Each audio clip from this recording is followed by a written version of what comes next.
TV, I'm Adam. Welcome along to another show here on the channel. Get your thoughts in the live comment section. In fact, as soon as we're getting started here with some rumours, as we always cover here on the channel, I'm just going to go right in and ask the chat. I've already put the poll up. You may have seen it already. And do get into the comment section after the live is finished on this one. I've made a very, very specific suggestion in the live chat. I put a poll in there right now. Would you take Harry Kane for 3 years, age 33, for 50 million? A simple yes or no in the poll, everybody. And give me some context in the comment section if you want to go into detail as to why you would or why you wouldn't on that one. But straight off the top of the show, we're talking the best news that every single Manchester United fan could hear going into a crunch game for RUBEN AMORIM. And that's that we could have a new goalkeeper in between the sticks this weekend. Mr Adam's debut. We're going to go through all of the reports on what's happening and where that news has broke from this afternoon. Really excited about that. Don't forget as well, you've seen the new training kits. They're out. We've got them on OK Jerseys. Hit the link or the QR code when it comes up on your screen. 15 quid, full training kit. The new ones, the black and yellow ones, they're in. Now you've seen the players in them. They're also there on OK Jerseys. All of the replicas are there. Get onto them as well, everyone. Other news as well, we're talking Ben Jacobs confirming the Orozco, what we were talking about this morning, young Colombian midfielder deal done for Manchester United. Some more reports as well around Manchester United midfield situation. Baleba today, Wharton's gentleman's agreement, and also an injury update, which isn't what we wanted to hear potentially for Nus Mazraoui. All of that jam-packed into your evening show this evening, everybody. Get into the comments. Let me know your thoughts. Talk to me about everything that you want to as well. Bring up your own points ahead. Press conference tomorrow. Going to be very, very interesting to see exactly what sort of mood Ruben's in. I'm sure it's an upbeat one with everything that's been going on. Ruben celebrating alongside Bruno and Jason Wilcox with that 100-goal celebration for Bruno. Did you know that that was an interesting stat? You remember when Bruno Fernandes came to Manchester United, just before we get into the show, wanted to bring this, because I find this staggering, and Kaz was just like, to me, it's not that important, is it? But Bruno Fernandes has scored 100 goals for Manchester United. He scored 50 of them in the number 18 shirt, and then when he changed to number 8, he's now scored another 50 in the number 8 shirt. Exactly. I was like, that's staggering for me. I found that really interesting. And Kaz was like, yeah, it's a normal stat. It's not that important, is it? Or that amazing? Am I wrong in that? Like, I just found that really weird that he's got 50 in one shirt and 50 in the other. His two shirts at the time. I don't know. Look, it's just me, maybe. But yeah, just a simple stat that came up before that. I was like, whoa. Yeah, or maybe I'm just simple. It's probably more truth, to be honest. Anyway, let's get in and let's get started with the news. And the big news is around our new goalkeeper, Mr Lamens. Now, the talk is, and it came out earlier on today, big talk actually coming out from Samuel Luckhurst, Simon Stone, both of whom will be in the press conference tomorrow for certain. Manchester United correspondents. And like I always say, them sort of journalists, don't listen to them too much for the transfer stuff, but the ins and outs of Manchester United, that's the stuff you look at them and what they report, because they know people inside Manchester United and they would have had good word that this is happening this weekend. So we can actually look at this and go, oh, you know what? We might be all right here. Something might be happening. Anyway, first of all, sources from inside Manchester United say Mr Lamens will debut against Brentford. This from Samuel Luckhurst earlier on of Now the Sun. RUBEN AMORIM's decision is based on Lamens' unbeatable record since arriving, earning him the nickname the Iron Dome. Okay, interesting. The Iron Dome himself. Hopefully that nickname carries into this game against Brentford this weekend. And he has a solid game. I don't want him to have an absolute barnstormer, because that means that I'll have no nails left. I probably would have punched a hole in my ceiling, being stressed trying to watch Manchester United being battered by Brentford and Lamens keeping us in it. We are literally now, I feel, at the point where we just want a commanding, normal, run-of-the-mill goalkeeper who organises defence and is drama-free. That's it. That's all Man United fans want right now. That and a clean sheet every now and then, and a couple of goals to give us a stress-free ending to a game. That, I think, is all we could really hope for, to be honest, as well. But yes, that was first of all from Mr. Samuel Luckhurst. Then after that as well, we had more of an update coming in from Simon Stone as well. And he said that reports indicate that Senna Lamens has made a strong impression in Manchester United's training, earning him positive feedback. Described as calm, mature for his age, and adapting well to his new environment. Lamens has already secured a place to live, moving on from the hotel accommodations. That, again, that's a fully settled in. I love that. And you know what? That's a manager's dream. An absolute dream for a manager. A player coming in, he's already out of the hotel, he's already bought a house, he's already settled, he's got no extravagance, personal life. He is perfect for a manager. Fergie would have loved this guy. For him to get in and get settled and be as normal living life as possible, Fergie would have loved him. But impressing. We've talked about this for weeks now, and we've been going on about Senna Lamens and how he is getting rave reviews. Like, first of all, it came out from Tom Heaton. Then another report came out. Harry Maguire's done an interview as well. He's reiterated the stats and the facts coming out, and everyone's reports on Senna Lamens being that calming influence. Something that is what is being seen as, as the one dead cert that you need to be a Premier League goalkeeper. That calmness under pressure. That is where a lot of goalkeepers, particularly the last two, have failed at this football club. And Senna Lamens apparently is in a very, very good spot with majority of the squad. He's getting on well with everybody. He's integrated well, like we've just explained. But his performances in training have given him that nickname. And look, I said this before, like, training is training. Show us on the pitch, and we'll see under pressure, like we said. Calm under pressure. How can we actually judge that until he's actually on the pitch with thousands of fans screaming at him, especially in the away end or obviously at away grounds, like barking at him? And I just hope that he is. I've said this before. I'm happy that we're seeing him. I'm happy. Well, we'll see if he actually comes in. This could be all just... actually, I think Ruben will tell us tomorrow. But this all could be just reports coming out saying that Senna Lamens is coming, trying to grab a few headlines and get a few clicks from people. But I wouldn't say that. I mean, for Simon Stone to come out after what Samuel Luckhurst has said, there's obviously a lot of feedback being leaked out by Manchester United to the local journalists around Senna Lamens, and they're talking about what he's doing, how he's being integrated, how he's adapting and things like this. It's usual signs that you will get something coming up. And the press conference tomorrow, I think this has just been teed up nicely. Like I said, two journalists there that we know are going to be in and amongst it in that press conference. And I'm sure the question will be asked.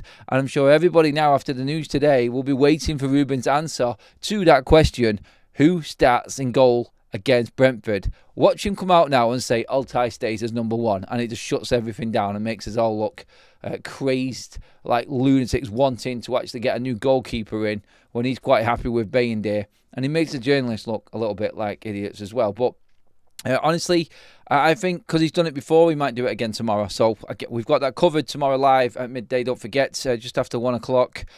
We are going to be doing the live press conference reaction as we always do here on Forever United TV. So make sure that you're involved with that and get across, give me your thoughts. There's lots of interesting questions. That one as well on Nus Mazraoui. We'll talk about that a little bit later on. But gutted if he is injured, but he's not featured in the training photos. So a lot of people would then report that's obviously because he is being, let's just say, he's being looked after or he's not being risked for certain sessions, which would always mean at this stage, Thursday, the last training session of the week before, obviously the rest day and preparation day before the game, that is not a good sign.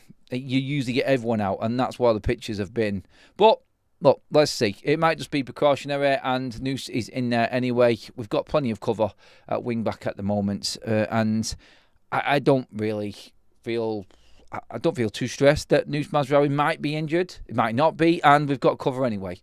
That's why we've got a big squad.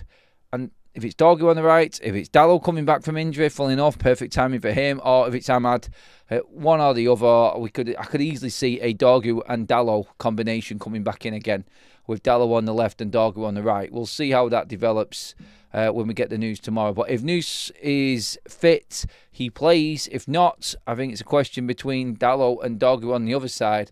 There's only one guarantee, I think, in this team right now at wing-back, and that is Nus Mazraoui, because of his professionalism. Everyone else's is up for grabs.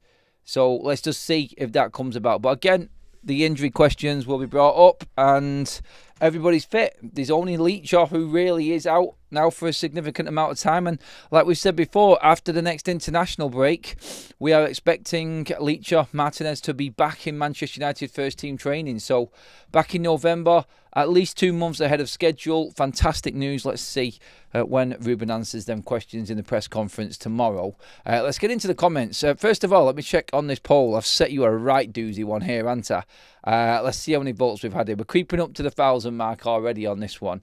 Would you take Harry Kane for 3 years, age 33, for 50 million quid? And the answers to this so far, coming up to 800 votes on the poll. What you're looking at is 45% have said yes. 56, so it's gone down to 44. 44 said no. 56% have said no. Again, the age factor coming in. By the way, this is just because it was mentioned. It was mentioned yesterday, and more news and stories have come out today about Harry Kane being available and potentially wanting to come back to the Premier League. I've not wanted to touch on it because I don't believe it will happen. And Benjamin Sesko's there, and I want to see him prevail and actually come through and be a top striker for us. So if Kane came in and Sesko's benched, because Kane will play every single game. He has to play every single game. I mean, the man's record is ridiculous. It really is. He's had 98 goals in 103 appearances for Bayern Munich. He's already got 13 goals this season. Would you take him for 2 or 3 years and guarantee yourself goals? If Kane was in Man United starting lineup and we bought a midfielder, I would say that that's guaranteed Champions League football.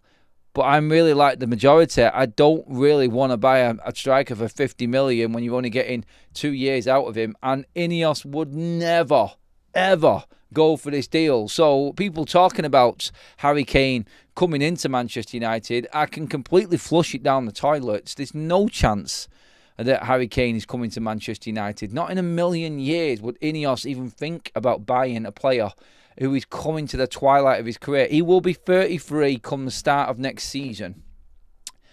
Harry Kane, we're talking here Harry Kane entering his last World Cup this summer. This is how old he is. Yes, he's still cutting it and he's still doing it.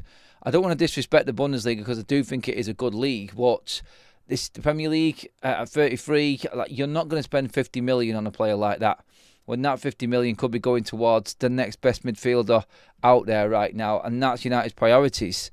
So, yeah, no. That's where the poll is at. I'm going to leave that running because there's a few opinions in there, and I can see them all coming into the chat as well, that they think that Harry Kane might actually be the right type of striker for United. That experience factor. By the way, quickly, we have got an announcement coming up in the show as well. You might know what it is about, but I'll let you know towards the middle of the show, the back end of the show, and so stay tuned for that one. Also, on top of that, people are asking about the silver play button, the plaque, the 100,000 plaque. It just takes a little bit of time for YouTube to post it out. I think we're going to hopefully get it in for next month, going off what YouTube have been telling me. So, yeah, we will have the silver play button up as well, and then I'll let everybody decide which way around it goes. Does Fergie move, or does the silver play button go alongside? Like, what gets moved around? You can all decide on that one as well. All right, comment section. Kane won. Kane won. The most disrespected players, I think you're supposed to say is there in that one, Cal. Sorry, mate. Kane is one of the most disrespected players in the game. If he played for anyone else but Spurs, he would be he would have been put down as one of the best strikers ever. He's been harshly done by. Harry Kane is better than Erling Haaland. I'm telling you this right now. If I had to choose between Erling Haaland and Harry Kane, give me Harry Kane. And I'm not just saying that because he's at City. Gal's just made a point there because Kane's been at Spurs and been laughed at because he's never won a trophy. He has had a lot of disrespect. Kane is a phenomenal striker. And Manchester United missed that boat about 8 times, it seemed, in transfer windows. We should have had Harry Kane in our side before we moved to Bayern Munich. We should have gone and give Levy what he wanted. Doesn't matter about the price. If Harry Kane was in Man United's side before he went to Bayern and we bought Højlund instead that summer, Ten Hag's second summer, 2023 I think it was. If we'd have bought Kane that summer, United would still be playing in Europe right now. I guarantee that. And that's how good a striker Harry Kane is. He would have even been able to score 30 goals in this Man United side right now. He just knows where to be. He is that good, and he commands the ball and commands respect from the rest of his team, and they play around him. Even Bayern Munich play around Harry Kane. Again, to already have 13 goals this season is absolutely staggering. United Focus says, hi Adam and everyone, Bayindir hasn't really put a foot wrong, but if Lamens is looked upon as our number one, then we really need to see him start against Brentford with Liverpool looming. That's the point that a lot of people have made there. Good point, United Focus, that we've got bigger games coming and he needs to get a couple of games under his belt. Brentford and then Sunderland at home before the international break, before we then come back and go to Anfield, probably is the ideal preparation for Lamens to come in, get in there and get a feel for Manchester United, get a feel for the team, the atmosphere, what it's like in the Premier League, couple of run-of-the-mill midway games. They're the ones I worry about more than anything, to be honest. So, again, I've said this before, I would have still played him against City and Chelsea. I don't think it would have made any difference. Every single game for Manchester United is absolutely huge. In fact, sometimes the smaller ones are even harder because United have more of the ball and it's quieter for the goalkeepers. And then that one little mistake or that one error that leads to costing, having not had to do a lot, is scrutinised big time. And that's when we get the masses and masses of criticism coming in and everybody laughing at us. It is, and you know it is. Keep your comments coming in on Kane and Lamens, please, everybody. Should Lamens be in the side this weekend? That's our top story. He is seen as the Iron Dome. That is his nickname. God, I hope he has a good game now if he comes in after getting nicknames like that. But again, just to iterate why we're talking about Senna Lamens, it's come out from Samuel Luckhurst. Sources at Manchester United have indicated that Senna Lamens will make his debut against Brentford. He has gone down an absolute storm on a training ground. He's already settled into Manchester life. He's bought his new home. He is fully settled in with his family and is comfortable. And glowing reports from several Manchester United players through MUTV or even separate interviews through other broadcasters as well right now on Senna Lamens. We'll get the answer off Ruben in the presser tomorrow for sure, I am confident. Or will we get the you will see tomorrow? We'll pick the best 11 or what we think is going to win the game. You could get that comment from Ruben tomorrow. We'll see what happens, but I think he'll tell us tomorrow. I really do. Babs in the house as well. Kane will probably come back to the Premier League. Now that he has won a trophy with Bayern, I would take him depending on the price. Good point, Babs. Babs, also, please check your email quickly while you're at it, while you're in the chat. You'll know exactly why when you see it, Babs. So, yeah, check your emails, please, Babs. Also, let's just see what else we've got in here before we move on. Absolutely effing disgusting nickname like that, Iron Dome. Definitely have to give Senna a game, says Babs as well. Play Lamens versus Liverpool, then he'll see what it's about. I tell you what, when United get through this next group of games, you look at it and you go, wow, we've actually got through some really tough games. We get through Brentford, Sunderland, win them games, we're comfortably in the European places. And then we've got Liverpool. And then when we get through Liverpool, we've played City, we played Chelsea, and we played Arsenal. We played all the top four from last season. All done in the first 8 games. And I still don't feel comfortable. I was making a point. I'm looking at it. Wow, yeah. We've got through some hard games there. And if we can get 2 wins here now against Brentford and Sunderland, going into that Liverpool game, the pressure is off a little bit for RUBEN AMORIM and United. But I'm thinking, we've got rid of the hardest games there. And then I'm thinking, no, they're not. They're not. These are not the hardest games for Manchester United. I'm looking into Man United don't actually have a fixture pile-up until December. I think we've got a one spell in December in the weeks building up to the big, crazy period. I think it's 3 games in, 9 days or something like that. That's it. That's the only fixture pile-up Man United have got this season. And they're the ones where I'm starting to worry a little bit when we're back on the level playing field, because right now all we're seeing is training videos, word from Carrington, like so with Senna Lamens, about Manchester United's training sessions. Everybody's happy, everybody's working hard. It's because we're not in Europe. That's why. It's because we're not in the Carabao Cup. That's why. And that's the biggest disappointment of all. If United don't take advantage of this, I've got no hope that we'll be able to take advantage and catch up with everybody in the league going forward. So, yes, I am really hoping that this is going to really have an effect on Manchester United. Like I've said before, no European football should get United further up that table. It really should. But yes, let's see. Brentford is ideal for Lamens. Otherwise, he's really our number 2. Random Guy says, that was from Madhouse. Random Guy says, Harry Kane simply does not fit the system. Doesn't change the fact that he is the best striker on the planet. It doesn't, and he is. I wouldn't take Kane for a year at 33. His legs were gone 2 years ago. Really not, Tomo, though, are they? Because he's scoring every single Champions League game. And he bagged 2 against Chelsea the other night as well. So I'm saying his legs are not gone because he's already got 13 goals this season. And that's in 8 games. So his legs are not gone. Definitely not. Anyway, that's Kane. Let's move on from there. Also, we've seen plenty of reports going around about Manchester United's midfield. Now, Ben Jacobs has been talking about the issue with Carlos Baleba as well. Manchester United, apparently, according to Jacobs, and he's not the only one either, but he's tweeted out about it also, Manchester United interested in 2 midfielders. Now, is this like what Ben Jacobs tweeted earlier on today? One of them midfielders, Orozco, the 17-year-old Colombian under-17s captain that United are interested in. In fact, have now got an agreement for, according to Jacobs. So that looks like it's one of the midfielders, or is it? Because he's not going to arrive until he's 18. So are United going to be bringing him in? Then we'll have Seko Kone alongside him, like we said this morning. But are Manchester United ideally looking for someone in January to come into the first team? Yes, is the answer. There could be 2 midfielders. Maybe one in January and a big one in the summer. That's what we have thought, that's what we have known, and that's what Ben Jacobs has also said. So looking at the potentials, Elliot Anderson, Adam Wharton, Carlos Baleba are the obvious 3. We talked about Ruben Neves, former Wolves player now at Al Hilal in the Saudi Pro League. He has been rumoured to be possibly coming back.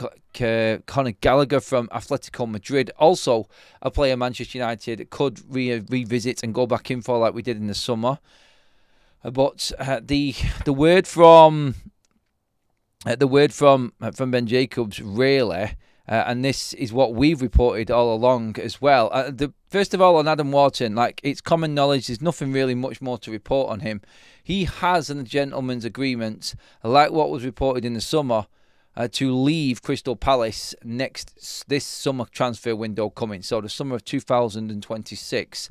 Adam Wharton has a gentleman's agreement with Crystal Palace. Here we go again with them gentlemen's agreements that proved to be hot topics last transfer window. It's all the craze right now, isn't it? Intermediaries and gentlemen's agreements are the new it words when it comes to transfer windows, aren't they? And so, gentlemen's agreements in place for Adam Wharton. It's well known, common knowledge. So the difference with Wharton would be, if United wanted to come in for him, which I think they do, he has preferences to other clubs though. Wharton would need to be going somewhere where there's European football. I really think that is, and that's not one of them myths either. We've seen that happen this summer as well. For instance, Victor Gyökeres going to Arsenal because they had Champions League instead of Man United. Otherwise, we'd have had Victor Gyökeres and not had Sesko.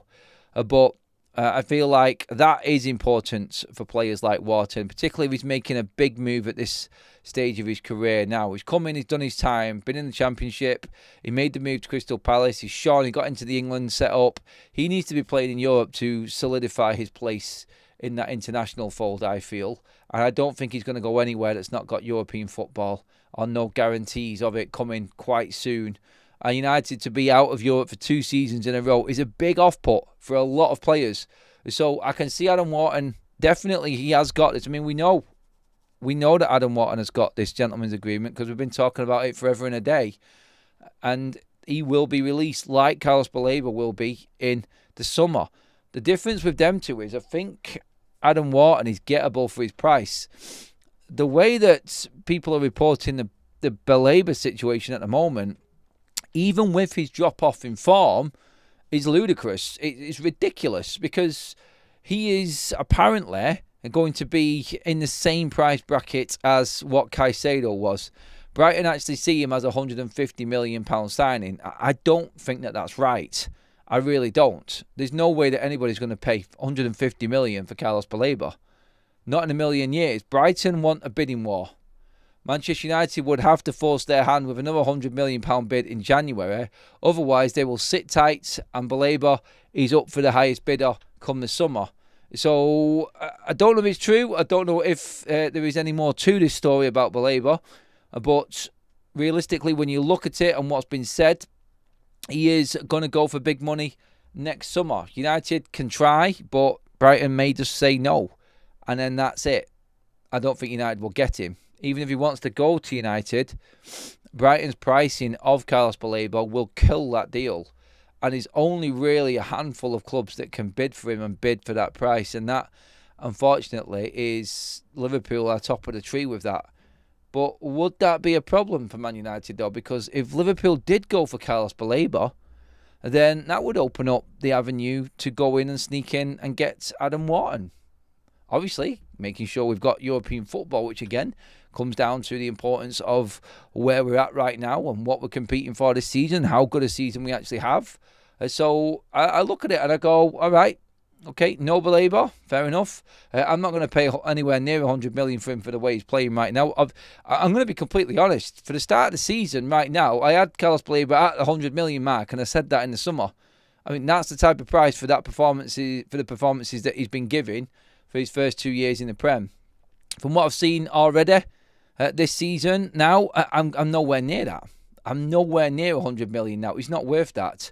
I would go automatically to Adam Wharton from this point right now if Baleba carries on this way. He needs to go back and start showing us that he has got the mentality and isn't being put off by these so-called Manchester United rumours and him being upset, because it, for me, is a big turn-off.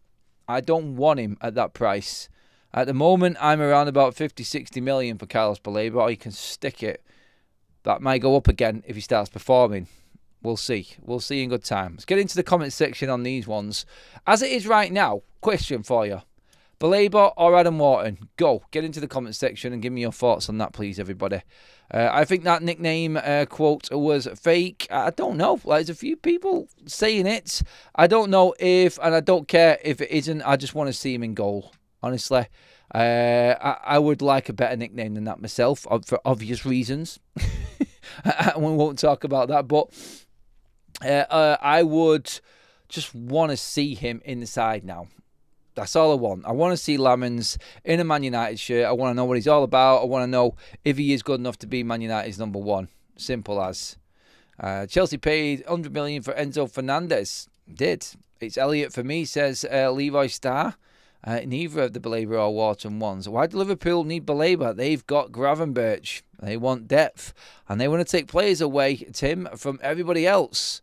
Would be so Man United and Ineos to do something stupid and not solve the midfield area in January. I think they are going to try to, but if the right player isn't there, I don't expect them to be busting a gut to try and get another make weight. I think they'll wait it out again. But yeah, that's going to be one hell of a transfer window for us to get through in January, because I think everybody's going to be expecting Manchester United to do something.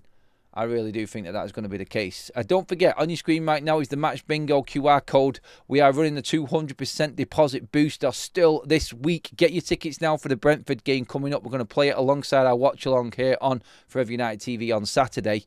So basically, if you download the app, you deposit £5, then you will have that boosted by 200% if you put in the promo code FUTV, all caps. Get on that now and get your cards. You could win up to 300 quid this weekend for as little as a £2 card. Get on that now. Don't miss the opportunity, because it is, I'm trying to extend it, but at the moment it could be out by the end of this month. So grab them now.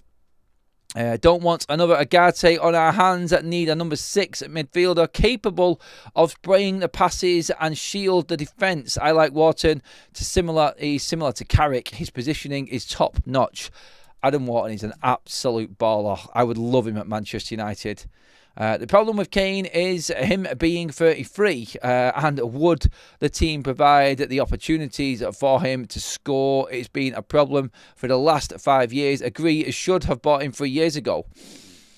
Man United are top of the XG charts, don't forget. So the chances are there, and the clear-cut chances are there for Manchester United. So right now, would it be a problem in creating chances?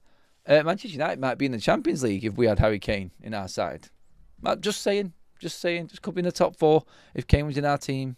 I said it before. He guarantees you Champions League football, that man. That's how good he is.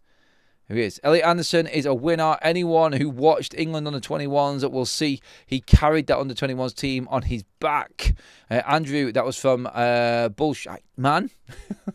Andrew says, I want midfielders who controls the area for 80% of the time. Andrew Shaw says, I would like to see Lamens in on Saturday. It would be great to know we had a good keeper for once. Oh, I cannot wait. I hope he comes in. I hope he's good. I do. Because that would just give me the perfect tonic and opportunity just to chill, relax, and never have to fear about talking about absolute clown goalkeeping performances ever again. That has been the top of every single meltdown for the last 2 seasons. And another meltdown. A mishandling from Bayende. Goals going in from corners. Flapping at crosses. I don't want it anymore. I don't want it anymore. Sad news that's just come through as well. Billy Vigar has died, age 21. Former Arsenal youth player has placed into induced coma after suffering a serious brain injury while playing for Chichester City. But has sadly passed away. I hate that news and stuff like that comes about. It's horrible, absolutely horrible. Hey, look.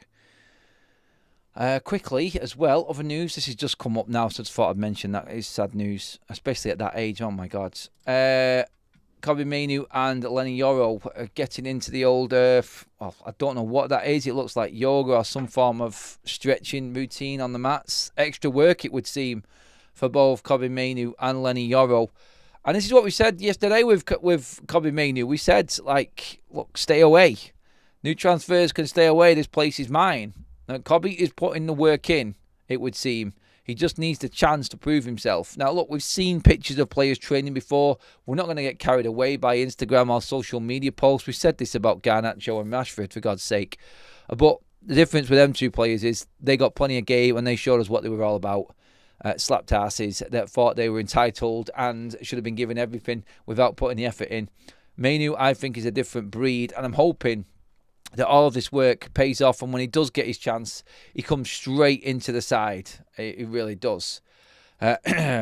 A stat of the 23 goalkeepers who have featured in the Premier League so far this season. Altay Bayindir ranks 19th with a 50% save percentage. So isn't it the right time for AMORIM to start Senna Lamens and test him against Brentford on Saturday? A couple of stats coming out there as to why Lamens should actually be in the Manchester United side. You may have remembered a goalkeeper that was linked to Manchester United as well, Charlie Harry. Manchester United will sign 17-year-old goalkeeper Charlie Harry, who's set to join the under-18s once Premier League approval comes through. United making plenty of work happen behind the scenes, like we said this morning, with the academy players. Kobbie Mainoo is being put through intense training sessions by RUBEN AMORIM, so it looks like RUBEN's the one putting Kobbie through these training sessions. Kobbie is pushing hard for the number 6 role alongside Bruno for the game against Brentford on Saturday. That is being reported as well today, which is good news. That's the combination I wanted to see. I wanted to see Bruno and Kobbie. Look, it's not my ideal partnership, and I don't want that to be the partnership forever and a day that Manchester United have. But honestly, I look at that and think that I think that's ball control for me, and that's what I want Kobbie there for. I want composure. I just don't get that from Manuel Ugarte. You all know my stance on why I'd pick them two. It's not what I want, but in the circumstances, I think that's our best option. I think that's it, really. We do have a Another poll running right now as well. Will Ruben start Senna Labins on Saturday? 72% of you have said Ruben will start Senna Labins on Saturday. I'm liking the confidence. I hope it happens, everyone. Cod Clips, welcome to the members club. Love that. Thank you, mate. Ant with another super chat says, don't think Wharton is our first priority anyway. He's exactly what we should be looking for, Adam Wharton. He's an absolute baller, like I said, and he needs to be a Manchester United priority. I do think that they want Carlos Baleba, but again, I just don't think Ineos will pay the price that Brighton want for him. Just like before, they didn't give him a price. We walked away. If he continues on this form, will Manchester United walk away? I would be concerned, and there are other options there. You watch Elliot Anderson's performance last night for Nottingham Forest. We did the watch long here over on Football Talks as well. By the way, if you haven't already subscribed to Football Talks, my other channel, get over there now and subscribe, everybody. We have got a busy weekend coming up, everyone. A very busy weekend indeed on the watch-alongs. For this weekend alone, starting with United against Brentford. Then we've got this Saturday kickoff for all the 3 o'clock kickoffs. The Saturday evening game, which is Tottenham Wolves.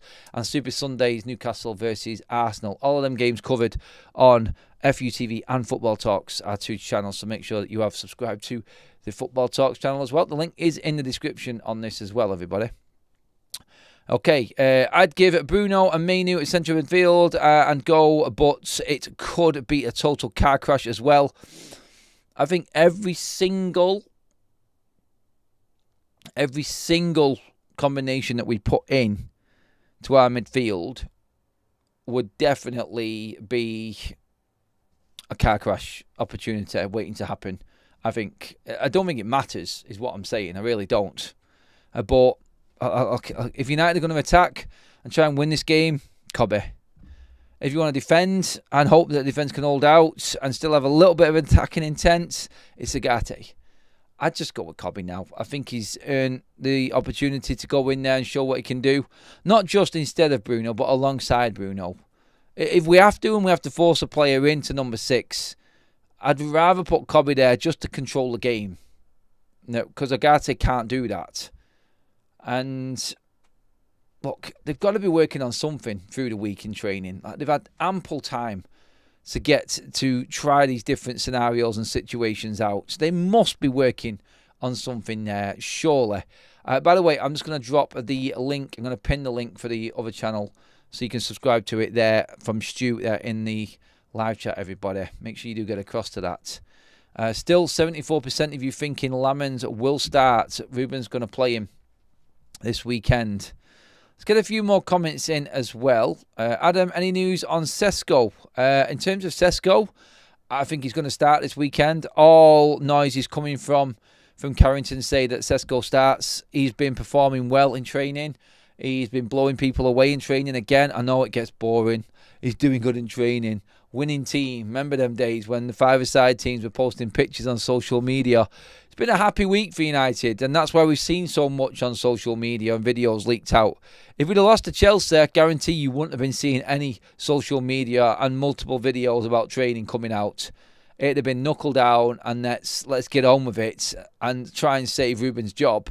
Right now, we've had one good win, and we're hoping we can back it up against Brentford. 0, and I mean 0 excuses. We've had a week to prepare with no interruptions for a game against Brentford in the Premier League. We know what's coming. We know exactly how they're going to play. We've got better players. We've got better finishers. We've got a team, I feel, that needs to prove a point. United should win the game. I'm still at 0 confidence level for it, though. You all know my thoughts on the Brentford game. I said we would lose. I'll stick to it. Until United prove me otherwise, I stick to what I think this team will do from what I've seen so far. I cannot go any other way. I'm just going to be brutally honest. And honestly, I would give everything to just get Ruben that second win. I really would, honestly. That's all I want. I don't care about anything else that happens this weekend as long as United get a win. That's it. Even if it's a scrappy one, just to give them that winning confidence. Back-to-back wins in the Prem and being right up there in the table. In fact, like we've said before, let me just have a quick check on this one. just so I can actually see exactly where United go. So before everyone else play, because obviously we're the first game of the weekend, so Manchester United could be up into 5th place before anyone else plays at 3 o'clock on Saturday. If we beat Brentford, we're in 5th. A fantastic win would put Manchester United into the Champions League places. I'm not expecting that. I'll take any form of win for Manchester United this weekend. But don't get me wrong, like, if Manchester United lose this game to Brentford, we could be all the way back down as far as, what, realistically, well, back down into near the relegation zone. That's how crazy the league is at this stage. But a couple of wins now just keeps you right up there continuously. So even if we had a bad result against Liverpool, say, when we come back from the international break, we're still going to be in amongst it and up there. And we've got a chance to recover. But a win for United puts us on 10 points.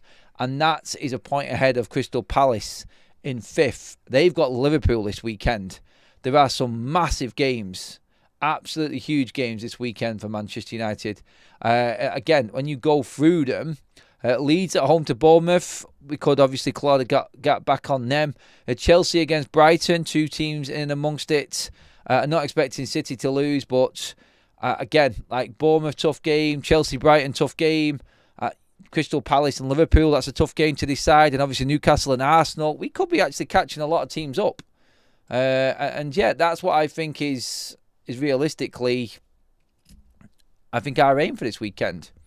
Also in the news, you might have seen earlier on as well, some speculation going around about Harry Maguire. Again, that conversation has come up. We'll do a poll on this now, actually, as well. Manchester United are willing to keep Harry Maguire beyond this season, provided he agrees a new deal on reduced wages. He currently earns 190k a week, and let's just say, if Casemiro, Sancho, Rashford and Bruno all left in the summer, like is reportedly happening, on them wages, Harry Maguire would be in the top 3 highest earners at the football club at age 33 and not a starter. There's no way that he stays unless he agrees to a cut-down deal. So, we're going to ask the question in the chat on this one. Would you? We'll get it up in a minute. Would you take Harry Maguire on an extended deal on less wages? Let me know what you think. Tell me, everybody, because I need somebody else to actually say that this is the right idea or not. Get in. We'll get it up in a minute anyway. Andy, thank you. Renewed that membership. Had a blackout, fall and bleed to the brain. Adam, who did? Oh, the young lad. You mean the young lad, Billy Vega? Yeah, that is bad news, that, mate. I know, reading into that, that's sickening. Obviously, there's bigger things, isn't there, in football. 21, that is horrendous news. It really is. The poll is up now as well, everybody, on Harry Maguire on reduced wages. Would you take it? Simple yes or no. There's already a pile of votes going in on there. Oh, that one's going to be a tight one. It really is. That's going to be a tight old poll, that one. Thank you for all the likes, everybody. We're about to hit the 400 live like mark. Let's see if we can push that to try and get close to 500. That would be great. Mark says, you always remove penalties from stats to enable easy comparisons, be more professional and helpful. Bruno's stats are stacked with penalties and assists from set pieces. Last time I checked, mate, penalties were part of the game. Red cards were part of the game. And so too were corners. You don't hear Arsenal complaining about set pieces and assists on that side of things, do you? They had their whole season banked on it last season. So, no, I don't care. If Bruno scores a load of penalties, don't care. You're still going to put the ball in the back of the net. And if Bruno had actually put the ball in the back of the net with one of them penalties, mate, Manchester United would be sat in the top 5 right now. Just the facts. That's there. So, we can't say that penalties are uncomparable and should be taken out when a penalty this season, which was rightfully given, was missed and cost Manchester United an extra 2 points, putting them level right now with Crystal Palace and ahead of Manchester City and Chelsea. So penalties, I'm afraid, Mark, count. Brentford is a great second win in a row fought. It's a good game to have that. Glad it's not Glad it's not a weighted game. I don't know, Greg. I don't know if I'd like it, to be honest. Our record at Brentford is not good. I mean, I've been there a few times. Not good. I was there when we got battered 4-0 in that horrible Ten Hag game, second game of the season. In fact, United haven't won there for 4 years. So, not wanting to put the frighteners up, everything that's been going on. But yeah, that's basically since Brentford first arrived in the Premier League again. That game in that season was the last time Manchester United won at the G-Tech. And goals from Mason Greenwood and Anthony Elanga would tell you exactly how long ago that was. So the record is not good. 2 defeats and a draw in the last 3 outings. So yeah, it's been 4 years, mate, since we won there. Not wanting to put the frighteners up anybody or make you fear that we're not going to get that win this weekend. But look, stats are stats and facts are facts. United have not got a good record at the G-Tech. I don't like it there. I really don't. But I'm hoping United can come through in this game. And finally, like we said, get that second bleeding win. Let's check this poll. 64% of you would take Harry Maguire on an extended contract on reduced wages. I suppose this one is going to come down to how much the contract is. I think, if anything. If Harry Maguire is willing to accept, let's just say, 80 to 90 grand a week wages, I'm all in. Like half that contract and give him a rolling contract like Johnny Evans had. And I'm happy with that. I'd take Harry Maguire for that. No problem. I think he can be a real weapon. And I think that is more than affordable for us. I do. But, we're trying to find the right centre-back to come in as well. Then, yeah, I'm saying that now, though. I think I said the other day, though, that I'd just get rid of Harry Maguire. I think the right decision is to get rid of him. But if we're desperate and we have to plough our money into other areas of the pitch, there, and we can't find the right centre-back, then that is probably the right type of make weight. Or am I just flip-flopping here and just counteracting what I said earlier on about Harry Maguire? Look, if you're going to ask me outright, if I'm making a deal up for him, then that's sort of what I would accept. What would I want to happen from now? I just want to have to do a deal for him and he just lets go. He just gets let go. I think Harry Maguire needs to just have that moment and just see you later, Harry. Thank you for your service. 6 years is long enough. You've been a good servant. We've had some good times, some bad times, some very bad times, some very good times. And away you go. I don't know who else we would bring in at the moment. I don't know who else is on the radar. I'm not having the Jared Branthwaite story, which is still floating around today. I said that this morning. I think that's a lot of crap. I don't think United go back in for him, especially with Everton wanting 60 million quid. No thanks. Again, like I said before, where is he? He's still not played yet. He's still injured. So I don't want Branthwaite. I don't want us to go anywhere near that. That ship sailed a long time ago. Money needs to be spent on the midfield. That's it. That's my only worry and my only concern right now. And if we have to blow all of our budget on the best 2 midfielders we can get, and we can't get a defender in, and Harry has to stay for a year, I'm all right with that. I'll take that. But only if we have to spend maybe 200 million on Man United's central midfield. That's the only way. If we use all of our budget and we haven't got anything left for another centre-back and we have to keep Harry on a rolling reduced contract, yeah, I'll take that. No problem. Hopefully we'll then get a centre-back the season after. But you know what I'm saying by that. I think there is obviously make weights, and Harry knows the place. He's a leader, and if there is any younger players coming through, he might help us out. Look, I'm clutching at straws for him here. I honestly feel like he should just let him go and we should move on. Every other club would do the same, and I don't know why United should be any different. If we're going to start competing as a big club, we need to act like a big club. Yes, and that I think that's where we're at with it. I think that's the reality of it, and I think Harry Maguire would accept if Man United told him that he was leaving also. So yeah, right. Okay. Before we finish up on everything, I did promise you that announcement as well. The tickets are on sale for the pub live in-person watch along. What am I talking about? If you haven't been watching the shows before, we are going to be covering a live audience watch along. Everybody in one room. We have limited places for this first test event. It's going to be the Spurs away game on the 8th of November. and the tickets go on sale at 8 o'clock. That link for the tickets is dropping in the community section at 8 o'clock tonight. So make sure that you're there to get your tickets, everybody. The 8th of November, it's an 12:30 kickoff. We're going to be in and around starting approximately 11 a.m. for that game. Early access, everything and all the information is on the link that's dropping in the community section at 8 p.m. tonight. Okay, that is it. It is official. The venue is booked. The tickets are there.